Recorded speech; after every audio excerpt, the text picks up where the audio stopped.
La Chine est sur le point de devenir le plus grand marché du cinéma au monde et les réalisateurs étrangers sont désireux d'y jouer leur part. C'est un thème clé du Festival international du film de Beijing de cette année qui a accueilli un forum pour accroître la coopération internationale. Avec de 6 à 8 000 nouveaux films sur les écrans chaque année, c'est une époque de prospérité pour les guichets chinois. Et cela est à même d'encourager les réalisateurs chinois. Les cinémas des villes de deuxième rang et au niveau des chefs-lieux ont cru rapidement, ce qui aura pour conséquence de plus en plus de films sino-centrés visant un public plus large. La Chine devrait connaître de plus gros revenus au guichet qu'aucun autre pays au monde, dépassant l'Amérique du Nord à la fin de l'année. Mais cela signifie que le vieux modèle des réalisateurs de films cherchant des investisseurs étrangers s'est inversé.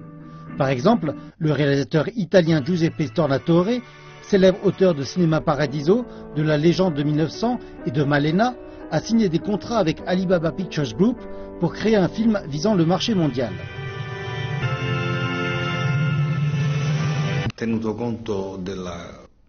L'industrie cinématographique chinoise se développe si vite que tous les réalisateurs du monde sont surpris et veulent mieux connaître les films chinois. Ce festival est une rare chance pour nous de trouver des opportunités de collaborer.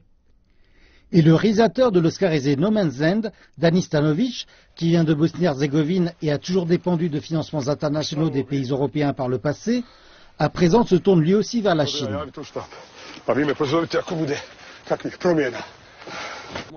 Je n'attends que ça, voyez-vous. D'abord, je voudrais en apprendre davantage sur les Chinois et sur la Chine elle-même. C'est une des raisons pour lesquelles je suis venu ici, pour le festival.